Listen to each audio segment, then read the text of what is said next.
What's up, guys? Topher here, and I want to talk about Call of Duty Elite and the M60. I think I'm going to start out talking about the M60 and then segue into the Call of Duty Elite subscription service.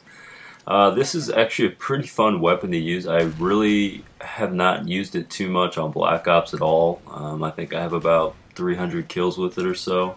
I've actually been doing pretty well with it. I've been using steady aim with marathon, and I was using lightweight, and then I switched to flak jacket just because that's my favorite perk. But yeah, this thing hip fires like a beast. It's not real accurate, of course, and it sways a lot when you shoot it at a long distance, which is kind of stupid because I'm pretty sure that these large machine guns are designed to shoot, at very far distances. So that's a little goofy on Treyarch's part for making it like that. But nevertheless, it's a fun gun to use, and I've really been enjoying it. And I do pretty well in this gameplay with it. This is one of my first games using it, and it's actually a lot of fun. And you can get so many sprays, and you really don't have to reload. And with marathon, I can just run around and just hip fire this thing like a beast.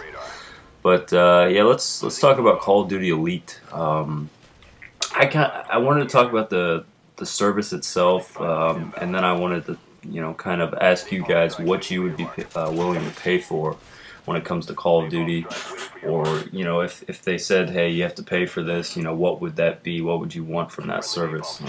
So I'm going to talk about those things. First off, with Call of Duty Elite, it looks like it's going to be a combination of what Black Ops already does with combat record. The combat record on Black Ops is pretty detailed. Gives you all kinds of stuff. Your last 10 matches, your kill death ratios with all your guns. How many points you get per minute. In different game types, weekly leaderboards, monthly, all-time leaderboards. Very detailed stuff, which, that was one of my favorite things about Black Ops is seeing, like, how you do, with different guns and everything. I thought that was really cool that they did that. And it looks like, I guess Call of Duty Elite is going to take that to another level. Be a little bit more detailed, tell you, like, where people die most of the time on maps, your gun stats on different maps, basically just give you a little bit more detail in your combat record on this, I guess it's a website, which is that's pretty interesting. It's pretty cool, but I mean, I'm not really, I definitely dig stats and like seeing if I improve or, if I'm doing worse with a certain gun or something like that, but I mean, I really don't want to have to pay for that when, Black Ops already does a great job of giving us pretty detailed records of our games and our gameplay, which is pretty cool already. And, obviously it's free right now. I don't see why we would have to pay for something like that, even if we do get a little bit more detail. And then the other one, the other thing that it does, it seems like it's a lot like Huppet, which Woody's Gamertag and Saspin Jr. started. Which I used to, be on that website all the time looking for people to play with, not sexually, of course, virtually. Oh, that sounded so bad. But yeah, and that website worked fantastic.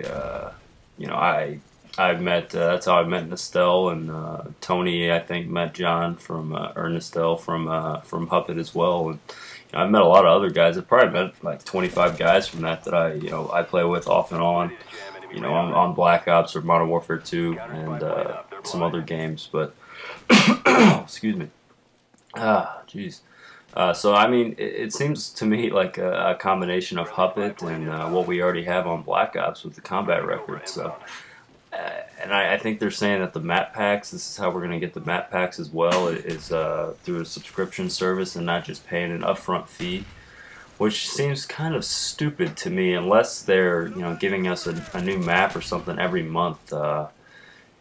And I was listening to Nestel's video on this earlier today. He brought up a great point, like, yeah, I would pay for it as long as we're getting something monthly. Something new every month, like you do with a Netflix subscription or a GameFly subscription, something like that.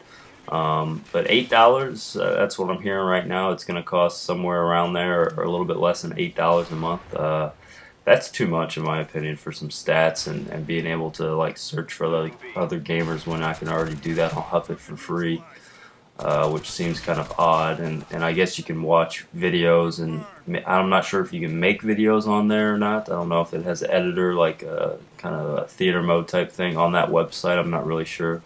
But I think you just make videos and then you can link people to it and they can watch it on that website. That's what it was looking like on the little preview video that they did, a debut trailer thing, which seems kind of weird. So I don't know if, we already have YouTube for that, so it just seems like they're just copying off a bunch of stuff and trying to put it all in one place, which it's a cool idea. If it was a free service.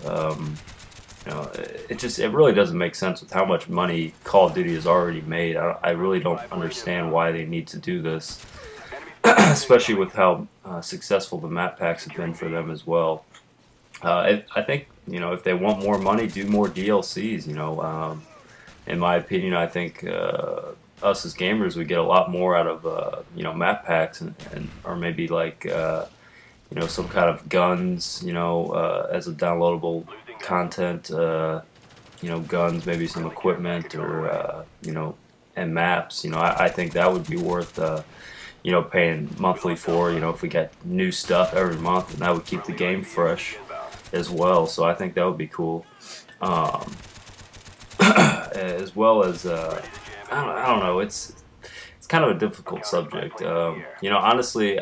What I wanted to see is what you guys would be willing to pay for when it comes to Call of Duty. Would it be like guns and maps and equipment, or perks, maybe downloadable perks or something like that? That would be pretty cool. As long as as long as the game wouldn't be too unbalanced. I think that would be a pretty cool addition. Adding new things, new mechanics to the gameplay would be cool every month.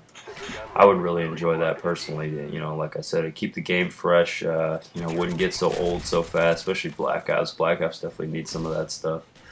But really, the number one thing for me that I would be willing to pay for when it comes to Call of Duty would be dedicated servers. I think that, I already think they should do that for free, honestly.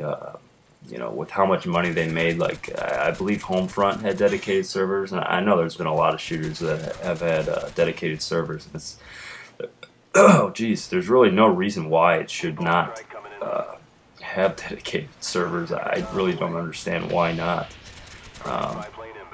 They've already made so much money. They made like $1 billion in the first 6 days of sales or something ridiculous like that, and profit, which is insane.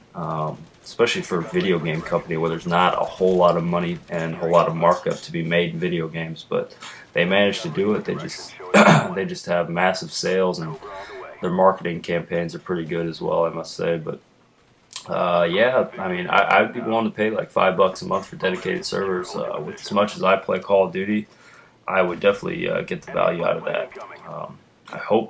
I really hope they go to dedicated servers. I really don't think they will. If that was a part of the subscription service, I would definitely be willing to pay for it, because I'm going to get a better online gaming experience, and that's what I want. And man, geez, I got something stuck in my throat. But yeah, that would make the just the online experience just a whole lot better. For everybody, it would make the game more fair as well. But that's what I'd be willing to pay for. Leave some comments, guys. Let me know what you guys be willing to pay for when it comes to Call of Duty, if it was a monthly fee. And I will talk to you guys later. Okay, see you.